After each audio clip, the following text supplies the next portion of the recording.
willing to support our veterans organizations that will help our veterans get every damn thing that they deserve because they signed on the dotted line to keep us safe, just like are you willing to support our veterans organizations that will help our women? Am I right, fellas?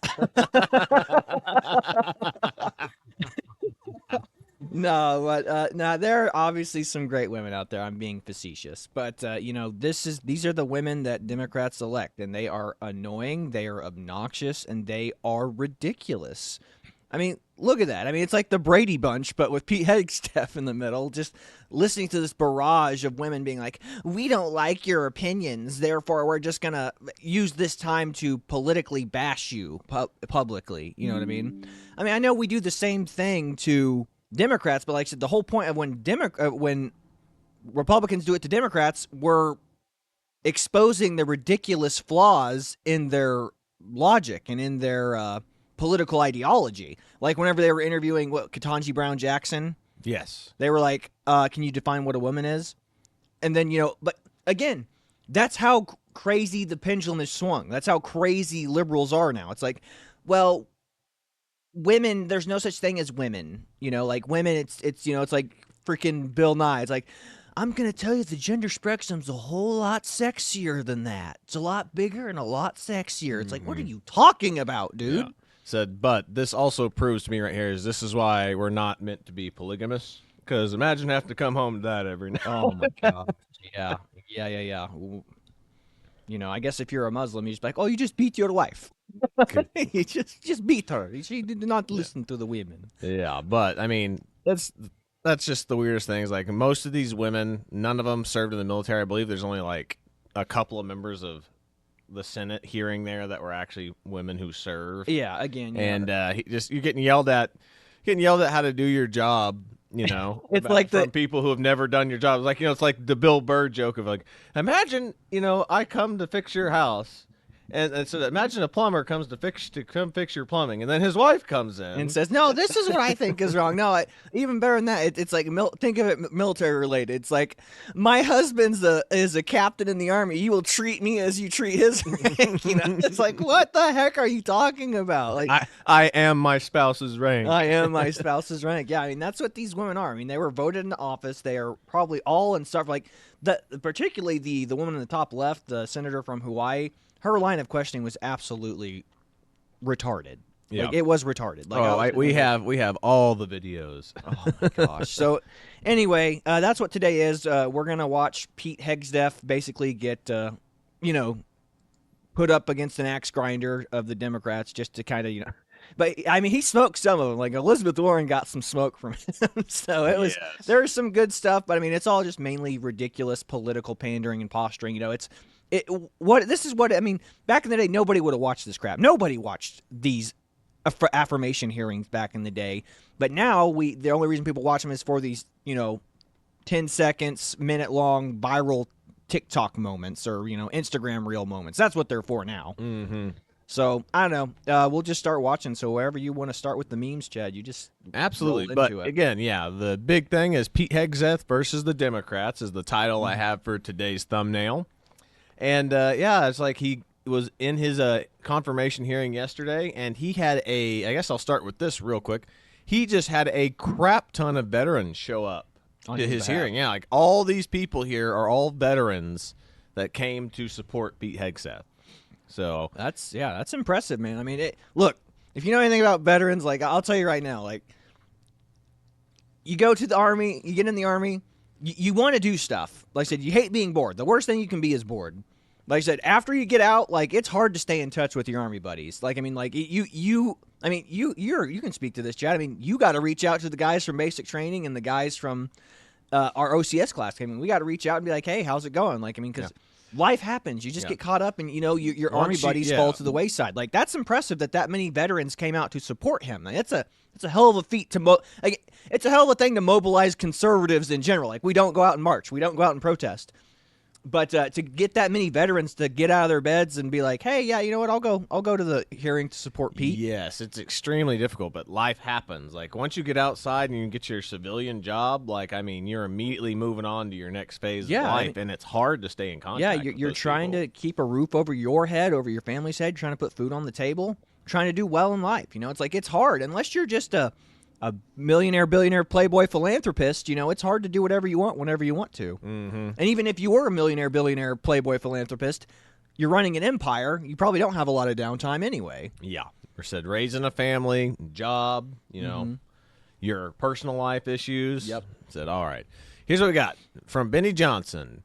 And this is from on Instagram, not on X for once. The top reasons why Pete Hegseth will be your next defense secretary. And let's start this off. All right. Or maybe we won't. There we go. Volume. If you're a rifleman and you lose your rifle, they're throwing the book at you. Mm-hmm. But if you're a general who loses a war, you get a promotion. That's not going to happen in Donald Trump's Pentagon. There will be real standards for success. Everyone from the top, from the most senior general to the most lowly private, will ensure that they're treated fairly, men and women, inside that system.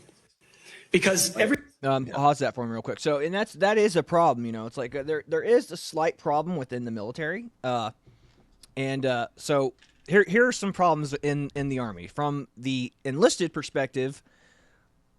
The person most qualified or the person who's best at the job might not be the one that gets the promotion. Kind of like in the corporate world. The Army has its own corporate world problems. But typically in the enlisted side, the best PT freak gets the promotion, not the person who's best at the job. That's typically how they do promotions on the enlisted side. It's like, oh, this guy's a PT freak. He's a high-speed mother effer. Give him the promotion. Even if there's somebody who can, there could be somebody who's a really good squad leader, somebody who could be a really good platoon sergeant. Mm-hmm. They could be better, but they're like, give it to the fitness freak. Yeah. So that's the problems on the enlisted side, and then obviously you still have, brown nosing and stuff like that on the enlisted side as well. But on the officer side, there is, it's called failing upwards. For the most part, you get, let's say you have a bad officer and they're not good at what they do. Well, what happens? They go, people in his immediate group go, I don't want him here. So what they do is they get him promoted so they can get him out of their hair. Yeah. And you fail upwards as an officer. Not always, but yeah.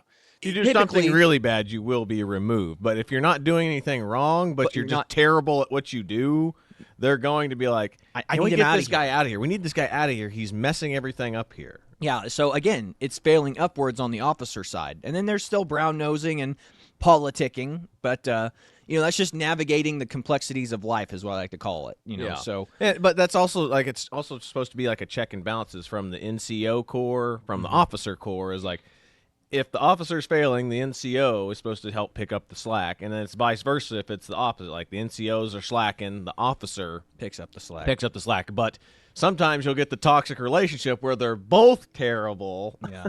Well, the thing is, if you're on the officer side, though, you can have your NCO replaced because it's like, hey, I'm in charge. I can have you removed. Mm-hmm. So again, the enlisted try to get you promoted so they can get you out of their hair, and the officers will. So that is one issue. But yeah, I'm glad Pete Hegseth is addressing that. Again, generals failing upwards. Again, we didn't win any of these last wars. The wars we fight now are complex. We don't fight wars. We don't fight battles. We fight insurgencies now. We've been in insurgency coin since the original invasion of Iraq and Afghanistan. Now we're not. Then it's just patrolling and reacting to contact.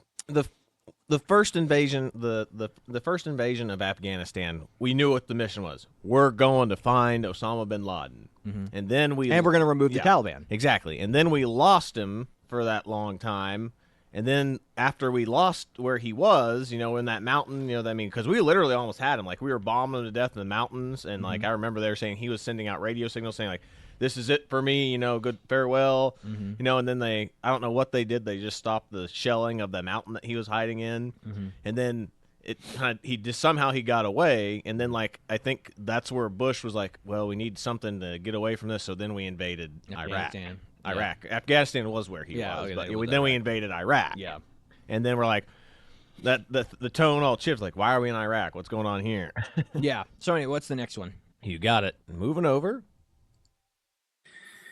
And as Jenny and I pray together every morning, all glory, regardless of the outcome, belongs to our Lord and Savior, Jesus Christ. His grace and mercy abounds each day. May his will be done.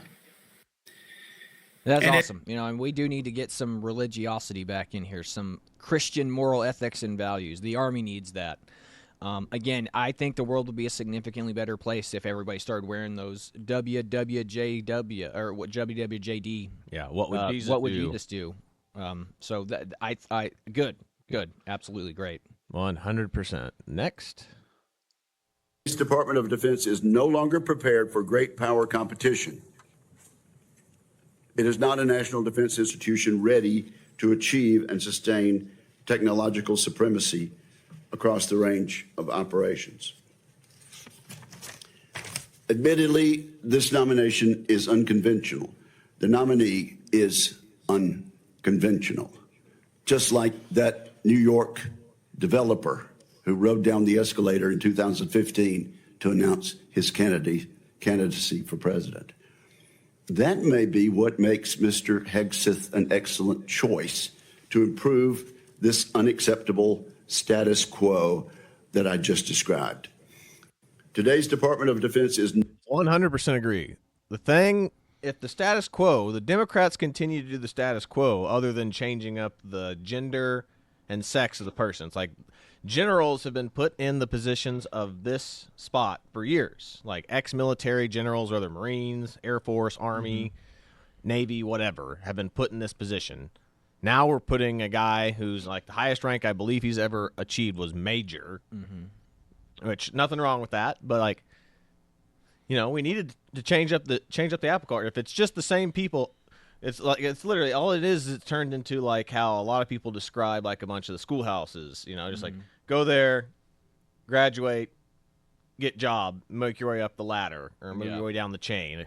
Yeah. And same here. It's like, okay, I'm literally going to just shift my way into a political career now. Yep. I mean, I think that's what a bunch of these guys who become generals do. I mean, it's like he talks about this here in a little bit in one of his speeches, because we had four-star generals or whatever it was back in World War II. And he's like, you know how many we have now? He's like 27. Yeah. It's like, good Lord. Yeah.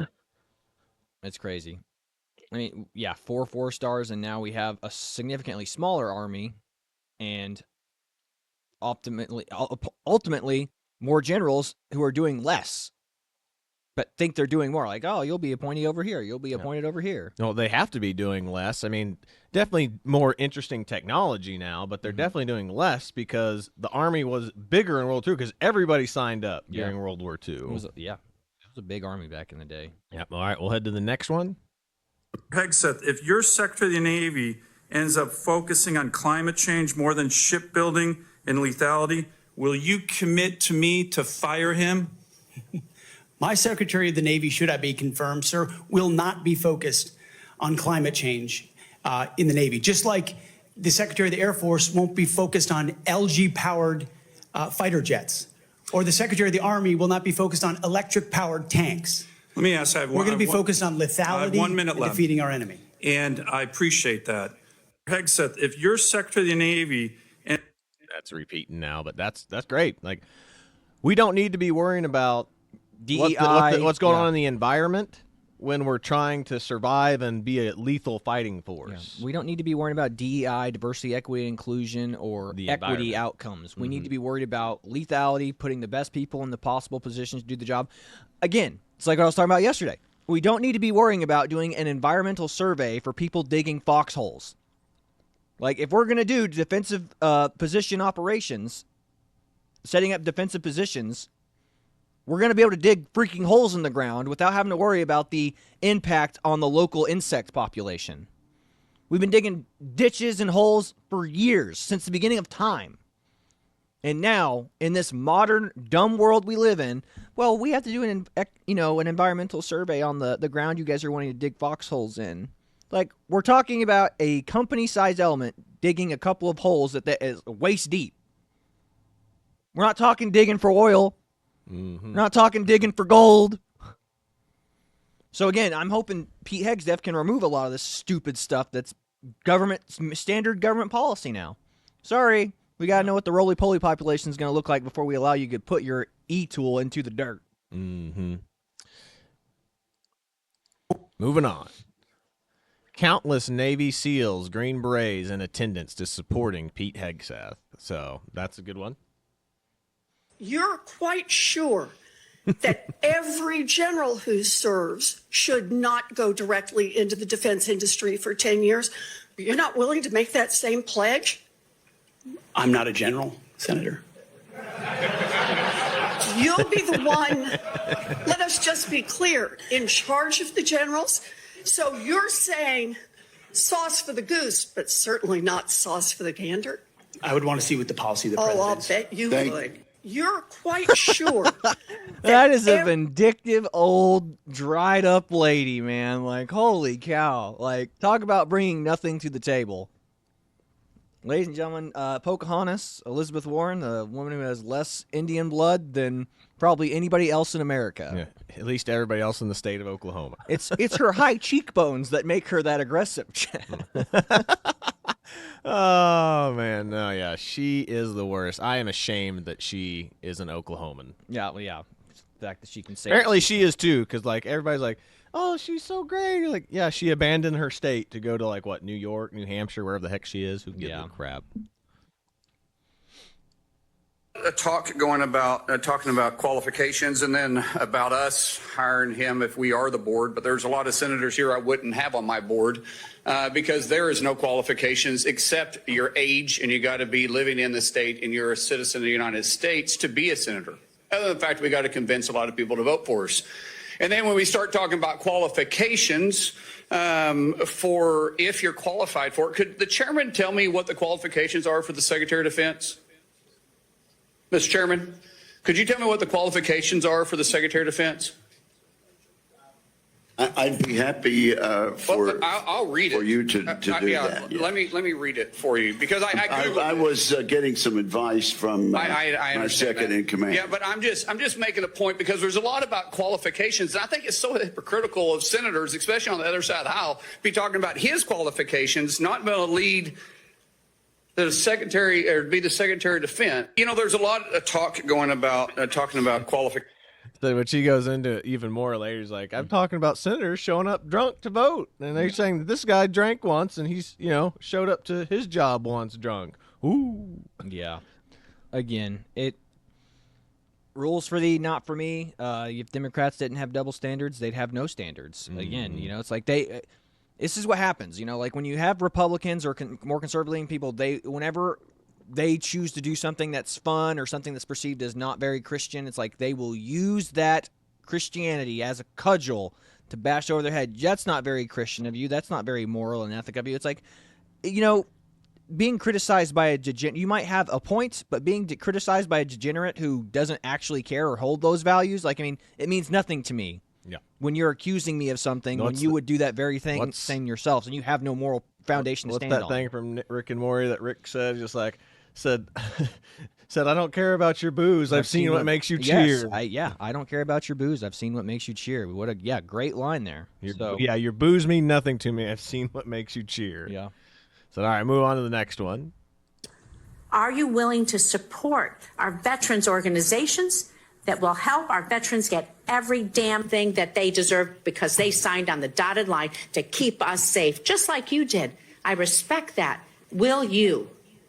Senator, with all due humility, I don't know that there's anyone in this room over the last 20 years that have worked harder to ensure that our veterans are taken care of. It has been a passion of my life, alongside with so many on this dais, to make sure that veterans receive, and it is a recruiting crisis. But you said when veterans veterans are not treated dependent well, on the government. They don't You want said their veterans are sons and daughters dependent to on the join. government. Do you believe that veterans getting these benefits are dependent on the government, or do you believe it's a benefit they've earned and deserved through their service? It's a benefit they've earned and a hand up to But the these next are your chapter of their words life. then. So you have Absolutely. again changed your position. Where you believe the veterans are dependent, now you believe they've earned and deserved it. Are you willing to support? what Pete Hegseth was talking about, and I think people like what was the guy's name, the Navy SEAL? I think David Goggins, and who else has talked about this? Chris Kyle? I don't know. Not Chris Kyle, the Jocko. Oh, yeah. See, he made a point, and she's trying to attack the point where it's like going, veterans deserve everything they get. She doesn't give a damn about veterans, okay? She's just using this as a political weapon. What I'm saying, what Pete was talking about, what Jocko and people like David Goggins have talked about is veterans become permanent government recipients of welfare, effectively. Like we are basically coached into feeding the system to get every benefit we can, even if we don't need them. Yes. So it's like every veteran, when they leave, attempts to get 100% disability, even if they're not 100% disabled. That is it's no different than people taking advantage of the welfare system. It's like, look, I know kids younger than me. I know kids in their mid-20s, like they're 24, that have 100% disability, that can walk just fine, that can, move around. And all they do is they use this money to basically become retired at the age of 24. They just get that permanent check coming to them in the mail, and they're like, I'm fine. That is abuse of government funds. Like, I mean, like, you're fine. Go get another job. 27, 28 would be when they'd be the earliest they could retire. But no, not if you get 100% disability. Like, that's true, So, that's true. So the point is, these kids are coached, or if they're not coached, somebody's doing it, or they're doing it willfully or maliciously. It's like, I want full retired or I want full medical disability. And here's the kicker, though: is like Democrats actually want that too, because everyone will defend that from now on. They're like, because the people who are receiving those benefits will defend to the death those benefits, because they don't want that income to be removed. Exactly. I mean, it's a check that comes in the mail to them every month, and it basically does it make their life easier. And look, I'm not saying, well, I don't know. It's tough here because, again, the point I'm driving home is veterans are coached to do very silly. It's no different than taking advantage of the robust welfare systems we have. It's like no different than people who use every food stamp option they have available. And again, you're supposed to slowly roll back those food stamps over time because you're supposed to have a job. Vets are just trained to go, hey, I'm going to get 100% disability, and we're going to abuse this system forever. And I'm going to have a permanent paycheck coming to me in the mail. Is it a good thing? No. Is it a bad? It's good. The path to hell is paved with good intentions. The bill in this is good intentions, but then you have people in the military going, dude, I can just get 100% disability and have a paycheck that comes to me every single day. Mm-hmm. So again, we got to stop with this victim teaching for veterans. Like, we cannot tell people, yeah, you deserve this. No, it's like, you don't deserve anything. Just get out. Hopefully you learned and acquired some skills that you can utilize in the real world. And if not, go back to college or go do a trade school and become a productive member of society without, again, laboring that money from the taxpayers. I mean, because you're robbing yourself to pay yourself again, but you're also robbing the rest of us too. So that's what Pete was talking about. We got to fix this. Lying about. I think what you've demonstrated today is that you have the talent and the ability and the desire to fix it. How are you going to fix it? Well, Senator, thank you for the question. First and foremost, up front, you have to tear out DEI and CRT initiatives, root and branch, out of institutions. 100%. And then you have to put in Army, Navy, and Air Force secretaries and others, civilian positions at the helm, who are committed to the same priorities that the President of the United States is, and if confirmed, the Secretary of Defense will be. Send a clear message that this is not a time for equity. Equity is a very different word than equality. Equality is the bedrock of our military. Men and women, duty positions in uniform, black, white, doesn't matter. We treat you equally based on who you are in the image of God as an individual. And we all get the same bad haircuts. You're not an individual. You're part of a group. We got to fix this. I like that haircut. Mm-hmm. I like my haircut too. Thank you very much. Yeah. Just because I don't go to a fancy barber like you now. Yeah, no, but I'll say this. That's a great point by Pete. It's like, I mean, again, we're all treated like crap in the Army, Yeah. Like, you are treated the same, and and the only way you are treated well is if you become a useful person. If you are a useless person, if you're a dirtbag, people hate you in the Army. Like, you're the guy that nobody wants to be around. Yeah. If you're useful, everyone's like, dude, that guy's a high-speed mother effer. He's good stuff. Like, I love working with him. Yep, I would work with that dude again. Yeah. Again, the Army shows you who you are. And there are people who just go, this is dumb, this is stupid. It's like, man, you chose to do this. You're getting paid to do this. Quit complaining. Yeah. Again, it's the mentality you take when you go in. So, yeah, it's the one thing that the drill sergeants tell you when you first get there and you're suffering through your, like, first couple of PT sessions. It's like, I don't know what you guys are complaining about. You're getting paid to work out right now. And it's like, and you just looked at him and goes, he's not wrong. He's not wrong. Problem is, I can't go home. Yeah, that's the only problem. Zero freedom. But, yeah, we'll move on to the next one now. How many genders are there? Tough one. Senator, there are 2 genders. I know that well. I'm a she, so I'm on board. His last name. How many genders are there? That's good. That was good. That's a good joke. There are 2 genders. See here. Choose your fighter. There's Pete Hegseth, and there's the current secretary. I forget his name. Yeah. Who cares? Yeah. Yeah, but that's it for that. That's all the 10 reasons to, choose Pete Hegseth. Yeah. I mean, a good job, Pete. I thought he did really great in his Senate hearing. I mean, if you watched any of the stuff where he was getting ridiculed by those ladies, he was just sitting there like, yes. Okay. I mean, but that's what you got to do. You just got to shake it off and show your mental fortitude and wherewithal to be criticized by people who absolutely hate your guts. And they don't even actually hate them. It's all a political song and dance. It's a show. It's like I have to say these things so my constituents will love me. Whether or not they actually believe it or not is totally in their own heads. Like, we'll never know. Yep. So this next one we'll pull up is him talking about bringing back the people who got kicked out for refusing the jab. So I'll play this real quick, restart it. COVID and the tens of thousands of service members who were kicked out because of an experimental vaccine. In President Trump's Defense Department, they will be apologized to. They will be reinstituted with pay and rank. We haven't even talked about COVID and the tens of thousands. I think that's great. Yeah, I mean, again, I mean, we were lied to about COVID. I mean, we went into the Army National Guard assuming that we wouldn't have to get those shots, and then they just gave them to you at the reception. It's like, hey, we were told we didn't need to. It's like, well, you're going to get this shot or you're not going to go to your basic training unit. I'm like, and then we get to our basic training unit, and the freaking Army chaplains were like, yeah, no, you don't have to get the shot. And we were just like, I mean, literally, my entire basic training company was like, what? Everybody was screaming and pissed. And, like the chaplain was like, oh, did they do that to you? And it's just like, yeah. So, amazing, Mm-hmm. Pull up this next one that we have here. Hang on real quick. Let me reset it. Go. A small handful of anonymous sources were allowed to drive a smear campaign and agenda about me because our left-wing media in America today, sadly, doesn't care about the truth. All they were out to do, Mr. Chairman, was to destroy me. And why do they want to destroy me? Because I'm a change agent and a threat to them, because Donald Trump was willing to choose me, to empower me, to bring the Defense Department back to what it really should be, which is warfighting. I'm not a perfect person, as has been acknowledged. Saved by the grace of God, by Jesus and Jenny. But redemption is real. And God forged me in ways that I know I'm prepared for. And I'm honored by the people standing and sitting behind me, and look forward to leading this Pentagon on behalf of the warfighters. Thank you, Mr. Hegseth. That's awesome. Well put, Pete Hegseth. I mean, again, the future looks bright, man. Like, I'm excited for what Donald Trump and his administration is going to do, and I think Pete Hegseth is a step in the right direction for the DoD.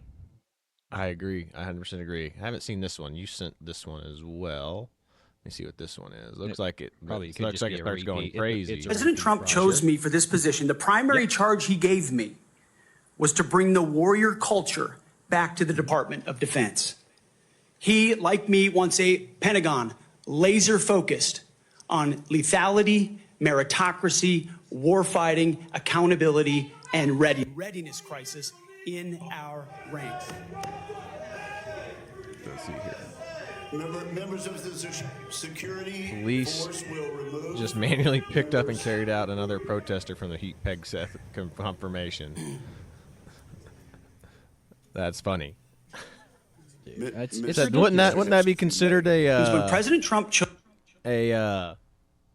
insurrectionist? Insurrectionist that Pete Hegseth saying. But again, the Democrats would never say that. They never do that. You know, the big old fat purple-haired dude being like, "You hate transgenders. You hate transgenders." It's like, well, they're non-deployable, so yeah, the military kind of does hate transgenders. Yeah. leadership has been unwilling to take accountability. It's the time to restore that to our most senior ranks. There's been no accountability for the disaster of the withdrawal in Afghanistan. And that's precisely why we're here today. Is that leadership has been unwilling to take accountability. It's the time to restore that to our most senior ranks. Boom. Yeah, and you know what's so amazing is too, there was an old meme going around, and it was a picture of like Patton and like Bradley, and on their military dress uniforms, they only had like a handful of like deployment badges here. You know, some what we call chest candy. Chest candy, and they had like 2 or 3 on there, and then you have all these modern generals who got this giant, you know, fluffy chest thing full of all kinds of deployment emblems and chest candy.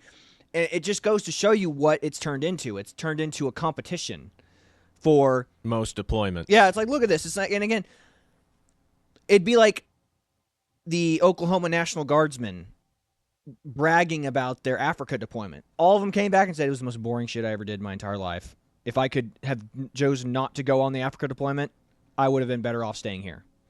That's what we're talking about. I mean, I know people who, I know cadre members who are like, there were people who go, you can either go to Africa or you can become an OCS trainer. And like one of them was like, yeah, I chose to become an OCS trainer. Got ridiculed by his chain of command, going, I cannot believe you're like a traitor, you know? And it's like, after they all got back, it's like going, well, there was you didn't miss out. There was no threat. There, like, I mean, like, so he was getting absolutely ridiculed. And he goes, "What's Africa? What are we going to do there? Like, are we in a hostile environment?" It's like, no, there's a general there, and there has to be literally at least a battalion to guard a general, and that's what it was. Like, they literally sat at base pulling guard duty. They the people who worked on the base never left. There was only one company that got to go out and do patrols, but it was just practice patrols. They were it was readiness training. Yep. It was some of the people in my company. Yeah, I know it was. Yeah, I know. So all they did was walk in lines and do practice platoon level patrols, and they didn't do much of anything. So again, the chest candy is ultimately meaningless unless you were in Iraq and Afghanistan. Your deployment badge literally means nothing if you weren't in a combat zone. Again, the meme. Here's George Patton and like Omar Bradley, 2 of the best generals we ever had in World War II. They have like 2 deployment badges on their chest with a medal or something, and that's it. And then you have like, General Milley.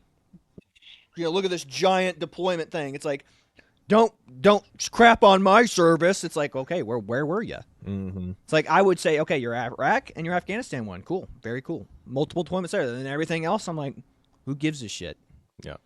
This next one is chance of USA breakout as Pete Hegseth enters the Senate confirmation hearing. Yeah.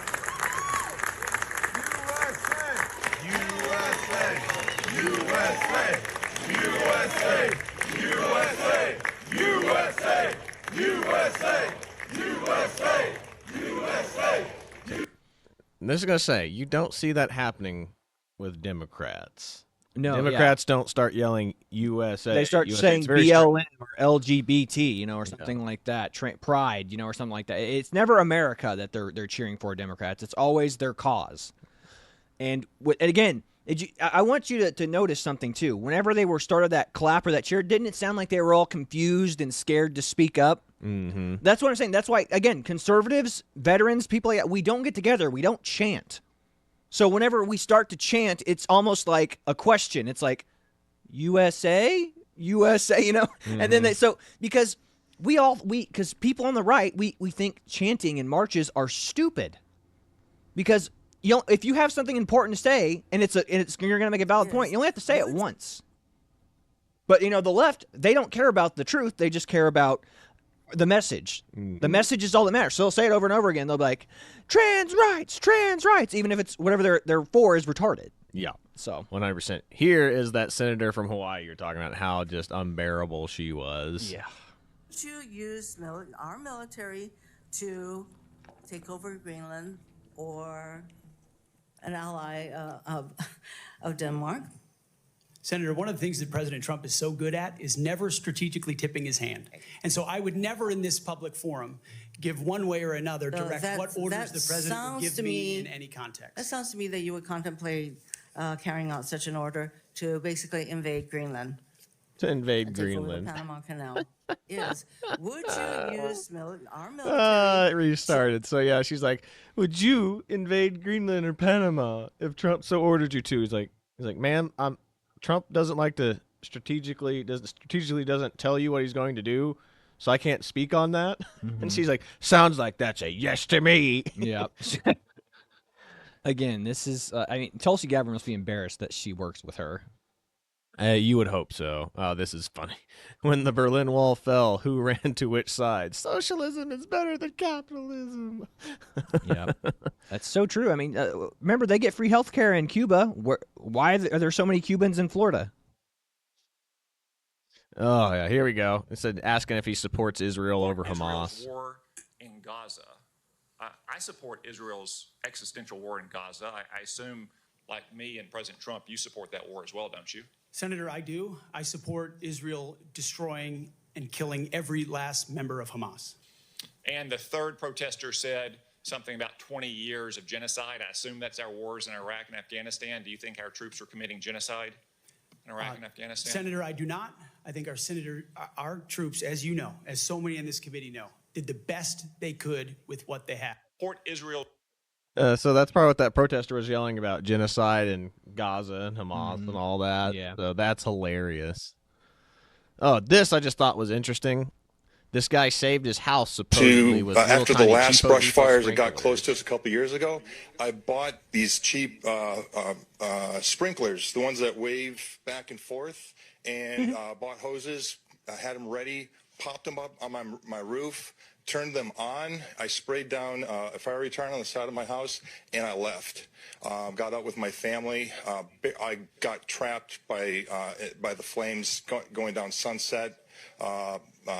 It was difficult. It was like Afghanistan type difficult.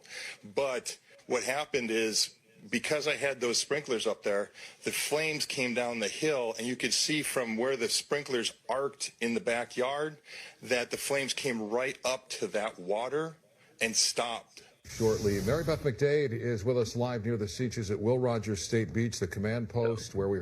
That is wild. So that's again, prepping. If you take precautions, I mean, it's your house, it's your property. This is the problem. Like, most people don't view their house as like their asset that they have to manage. Like, this is a California thing. It's like, well, it's my gardener's job to do this. It's somebody else's job to do this, especially somebody that wealthy. I mean, that's a beautiful house. My God. Especially he's a veteran. So, I mean, but if you do that, I mean, like, you know what the first thing I would do if there was a wildfire in our hayfield? I would turn on all the water pumps around the house and be like, let's flood the front lawn. That way, whenever it gets to our grass, the grass is all going to be wet. It's not going to want to burn. I mean, simple things you can do to protect yourself in your house. That's basically what he did. He put those little cheapo sprinklers all over the roof of his house, and it was spraying all over, saved his house. I mean, that is fire prepping right there. Yeah. This next one is, remember we were talking about this yesterday. Here is Gavin Newsom cleaning up his city for the Chinese Communist Party. Look at that. They got Chinese flags. Said, why aren't you waving American flag? There's one person waving an American flag right there. The rest of them are all waving Chinese communist flags. That's also scary, too, because I'm like, how many Chinese foreign nationals are in California that are just basically sleeper cells? Yeah. You know? I mean, this is, again, you want to talk about justifying the reason to intern the Japanese in World War II? What the hell's going on there in China? Like, who are those people waving those flags? Yeah. Like, there shouldn't be Chinese people here waiting for them to show up and be like, woohoo! Like, and if that's the case, the people who live here that are from China should be like, yo, I'm glad I'm not in China. Yeah. So what's happening here? Who are those people waving those flags? And if so, that's another problem too. Did Gavin Newsom pay those people to do that? Are those people on government payroll to wave a foreign nation's flags on American soil? Good questions.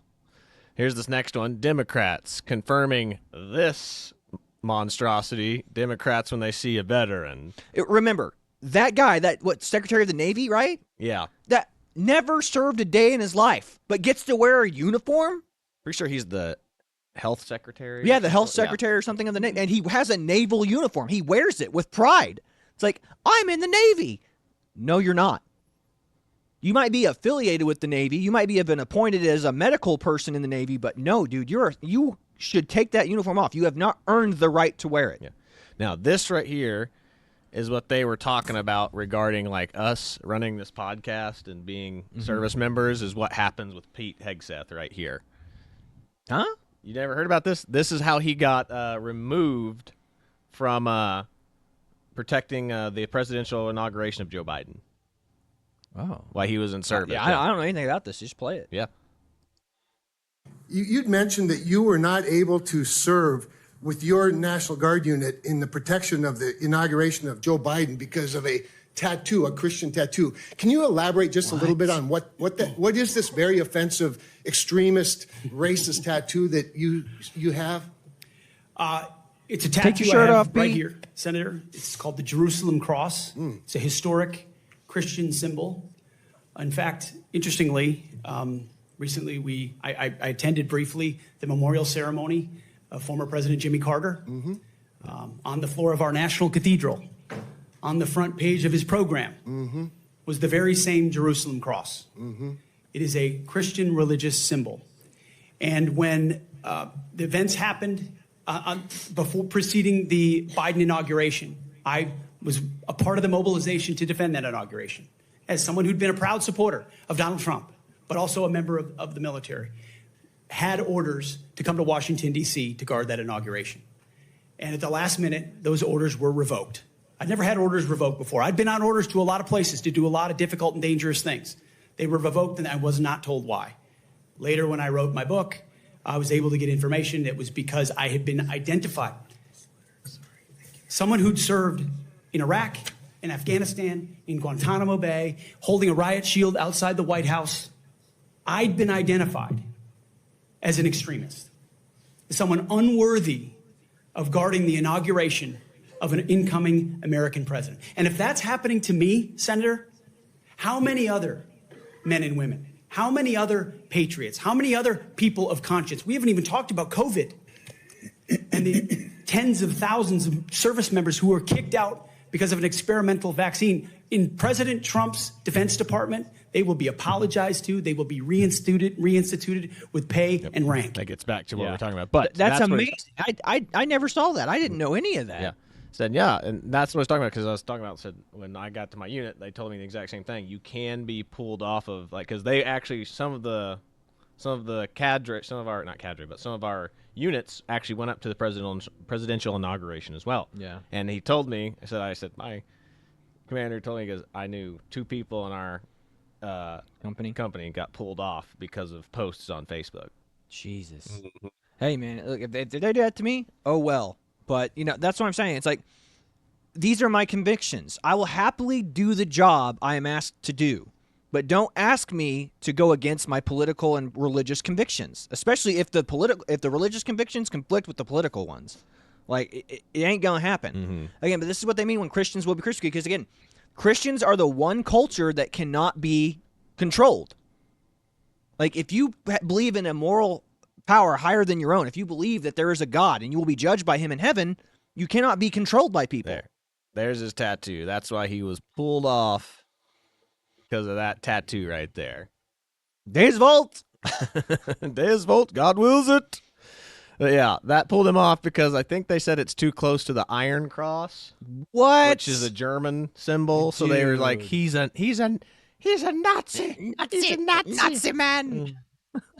Yeah, but anyway, I'll get back to this, see if I miss anything out. No, I think you've got everything, man. You could probably pull that Adam Carolla thing up, and oh god, more of the women. Yeah, this is where he says that. Oh, this is where he says that women shouldn't be. They say that he said that women shouldn't be in the military. It's almost 18. Mr. Hegseth, do you know what percentage of our military is comprised of women? I believe it's 18 to 20%, Senator. It's almost 18%, and in fact, DOD's 2023 demographic report indicated that there are more women serving now, and there are fewer separations. So they make up a critical part of our military. Wouldn't you agree?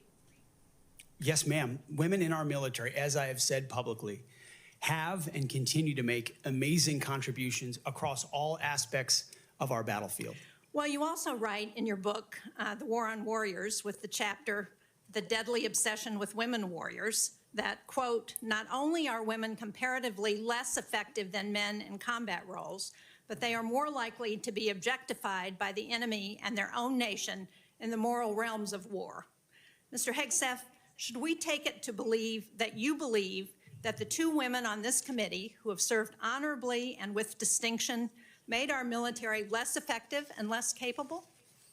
I'm incredibly grateful for the two women who've served our military in uniform and including in the Central Intelligence Agency, contributions on the battlefield, indispensable contributions. Senator, I would like to clarify, when I'm talking about that issue, it's not about the capabilities of men and women, it's about standards. And this committee has talked a lot about standards. Standards that we, unfortunately, over time, have seen eroded in certain duty positions, certain schools, certain places, which affects readiness, which is what I care about the most, readiness on the battlefield. I appreciate that. And so my comments point however, time and time again to standards. Your statements women. probably have not been to that effect. Okay, so this is what we got to talking about. It's like the ACFT was supposed to be the new Army standard for your PT fitness. And they got rid of the other ones because, what was it? They said girls couldn't do the hanging leg raises, like you bring your knees to your chest. Yeah. Because girls didn't have the upper body strength to do that. So the ACFT was implemented to be literally a gender-neutral test. So that way there would be no separate standard. Well, that's how it was at the beginning. The females still were not making the standard. So then they made the ACFT male standard and the ACFT female standard. So I think the maximum or minimum requirement for females is like, what, 10 push-ups? Yeah, something like that. I'd have to double check, but So, yeah. Again, like I remember one of the drill sergeants talking about this. It's not fair. I hear you, boys. It's not fair because they can do 10 push-ups and they don't have to get a haircut every week, which we have to pay for. Like I had to go and pay for a haircut with my own money every 2 weeks. The girls just stood off to the side hanging out. It's not fair. Yeah, it's true. It's very true. We sit there getting our haircuts and we pay like $5? It's like $7 or $8 whenever I was $7 there. or $8 just to get our hair all buzzed off. Yeah, it's like, I mean, that not nice either. Like cut. We're talking like the most violent hair trimming you'll ever get in your life. Yes, and you had to pay for it with your own Army money. Like it's ridiculous. And again, and I'm with Tucker Carlson on this. You know, I think a society that puts women in combat roles is not a society worth saving. What's the whole purpose of a military fighting force? To protect the women and children. And here we are encouraging women to go into infantry roles. It's like, what are we doing as a society? Like that's not a good thing. Yeah. Now, I'm not saying women can't do it. And again, that's what Pete Hegseth is saying. I'm not saying they can't. I have females in my company. I'm not saying they can't serve those roles. I'm saying couple years down the road, I think they will wish they hadn't. When your body starts breaking down, when you realize that, hey, I'm putting my body and my maternal time clock on the line in order to, go into a combat role? I think it's a mistake. Now, I'm not saying that you can't do it. I'm never going to tell you can't do it. You have freedom of choice, freedom of will. Do what you will. Do what thou wilt, and that shall be the whole of the law. No, that's but again. We order our societies in a certain way, and I think it's better that women stay in a certain roles. And like I said, those can be combat support roles, not necessarily combat roles, because again, it's different when you hear a woman scream than it is when you hear a guy scream. It is, what I mean? And two, like, what's the girl's name that got rescued from the ambush, the truck? I forget her name. Is it Smart? No, not Smart. I forget. I'll remember it here in a little bit. But yeah, her is like, you're going to get treated different as a POW, as a woman, than you are as a man. And she is living proof of that. Yeah, they don't tell you about the stuff that happened to her. They just say, we rescued her, she's back, and she's strong and resilient. They don't tell you what she went through. Like, that's what awaits you, you know? Yeah. It's a harsh reality. You know, it's the same thing's been happening for years. Like, what do they do with the women and children? We execute the men. What do you do with the women and children? Yeah. 100%. Here's the one I'm talking about where they come in drunk, and they're saying that because Pete Hegseth got drunk one time, said he can't be on this. He can't be the Secretary of Defense. So check this out. This guy wrecks all these Democratic senators. Senator Kane, or I guess I better use the senator from Virginia, starts bringing up the fact that what if you showed up drunk to your job? How many senators have showed up drunk to vote at night? Have any of you guys asked them to step down and resign from their job? And don't tell me you haven't seen it, because I know you have. And Senator Kane, or I guess I better use... Yep. They know. They call those late night votes, and those senators are all out partying and drinking with their, what are they called? Their donors. Yep.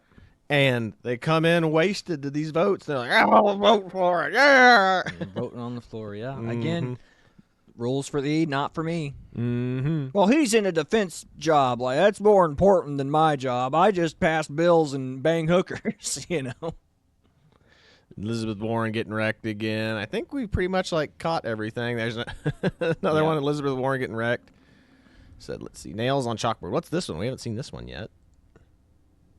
And as you said in your statement, do you agree anybody should be able to serve in the military if they meet the standards? Senator, as the president has stated, I don't disagree with the overturn of Don't Ask, Don't Tell.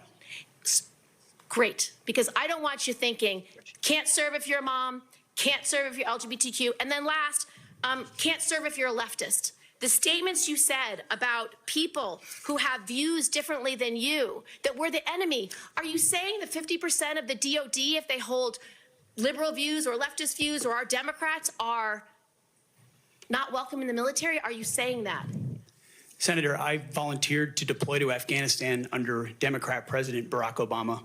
I also volunteered to guard the inauguration of Joe Biden, but was denied the opportunity to serve because I was identified as an extremist by my own unit for a Christian tattoo. Wrecked her right there, man. Wrecked her. Oh, you saying that leftists can't serve under your president? I literally couldn't serve my country under a leftist president, under your Democratic president. So get wrecked, Senator. Yeah. Again, this is all politicking. It's all a dog and pony show. None of it matters. None of it makes sense. It's just all political posturing. It's all everything that they're doing. It's about these short clips. And I guarantee there are people on the left doing exactly what me and Chad are doing right now. Like, they're going, Democrat senator owns Pete Hegseth. Democrat senator destroys Pete Hegseth. Yes, you know? all these are viral farm clipping moments for these senators' campaigns. Be like, I tried to stop the Trump regime. Mm-hmm. That's all this is. And here's the one from the Babylon Bee, crushing it as per usual. Democrats question Pete Hegseth's qualifications after learning he has never once worn a dress. How uninclusive of him to not wear a dress and see what it's like to walk in a woman's shoes. Mm-hmm. No kidding. No kidding. So what's this one? Oh, yeah. World War. Oh, here it is. He's talking about the 4-star general thing. How many 4-star generals we have now versus back in World War II. What are you going to do about that? Senator, we're going to address that. We won World War II with 7 4-star generals. Today we have 44 4-star generals. 44. There's an inverse relationship between the size of staffs and victory on the battlefield. We don't need more bureaucracy at the top. We need more warfighters empowered at the bottom. So it's going to be my job, working with those that we hire and those inside the administration, to identify those places where fat can be cut so it can go toward lethality. Thank you, sir. Bloating. Boom. And that's what you're talking about. I was like, you know, you're in a good business if you can call the fewer people you can call to get your problem solved. You talk about that before. Yes, yeah. Again, you pick up the phone, you talk to one person, your problem gets solved right there on the phone. If you have to be sent off to somebody else over and over and over again, you are in a bad business. 100%. Your business is too big. It's too bloated. There's too many departments. $137,000. By the time you left, that organization had deep debts, including credit card transaction debts of about $75,000. That isn't the kind of fiscal management we want at the Department of Defense. We can't tolerate it at the Department of Defense. That's an organization with Tell that to the a Pentagon. budget of $850 billion, not 10 or 15 million, which was the case at those two organizations. And it has command responsibility for 3.4 million Americans, the highest number that you managed in those two organizations of 4. Okay, and again, right here, that's what it says right here. Benny Johnson said the Pentagon failed 7 audits, and he's yelling because Pete Hegseth once worked for a company that went in net negative one year, and like he was the CEO of the damn thing. And then 2, we're also talking about the sheer fact here of these will be the exact same Democrats when what's his name? Who's the governor of California? When Gavin Newsom runs for president, saying like he's perfect for president, despite the fact that California is literally burning. These are water reserves that he has no leg to stand on to run for president right now. Yep. Ridiculous. So, ridiculous. But again, it's like what the Democrats have always been saying. Trump's a failed businessman. The man has like hundreds of businesses, and what, 2 or 3 have failed? That makes him a failed business owner? Good Lord. I mean, the vast majority of businesses fail. Pete Hegseth is just one of the hundreds of thousands of business owners that didn't make it. Big deal. At least he had the gut and the grit to go out there and try. Yep. Then also, this is just real quick. Breaking. House passes a bill banning men from competing in men's sports in schools and receiving federal funding. 206 Democrats voted against it. Democrats hate women and girls. And it's hard not to think that when you see this. Look, only 2 Democrats voted yay. And let's see, there are no nays with the Republicans. There's only 2 people. There's only 3 people who weren't present. Jeez. Ridiculous. Absolutely ridiculous. What's this one? Oh, this is he, she. Yeah, I'm pretty sure we've seen all these now. Yeah. But my goodness, it's ridiculous. I think, again, Pete Hegseth being nominated for this position is a good thing. I think it's a step in the right direction for the DOD. Hopefully he can fix a lot of the corruption and horrible policies that have been instituted by the DOD and basically clean house like Trump. I mean, drain the swamp and drain the DOD of any diversity, equity, inclusion, and any bad policies and any bad bureaucracy. You know, free good leaders up to do what they need to do instead of binding their hands behind their back with more government bureaucracy and red tape. But yeah, I think that's about all we've got for you today, folks. We're going to end with a little funny video from the great Adam Carolla, a comedian and podcaster. So are you ready, Chad? I am ready. All right, perfect. Well, that's about all I've got for you today. This is the Twins with Owasso Live. This was the Morning Loop. Be sure to like, share, and subscribe so you too can stay in the loop. But that's all we've got for you. God bless you. See you later, everybody. Geez, I want to talk about my white privilege so badly. I graduated North Hollywood High with a 1.7 GPA. I could not find a job. I walked to a fire station in North Hollywood. I was 19. I was living in the garage of my family home. My mom was on welfare and food stamps, and I said, can I get a job as a fireman? And they said, no, because you're not black, Hispanic, or a woman. We'll see in about 7 years. And I went to a construction site and dug ditches and picked up garbage for the next 7 years. I got a letter in the mail sent to my father's house saying, your time has come to do the written exam for the LA Fire Department. I took it, and I was standing in line, and I had a young woman of color standing behind me in line, and I said, just out of curiosity, when did you sign up to become a fireman? Because I did it, or a person, 7 years ago, and she said, Wednesday. That is an example of my white privilege. It's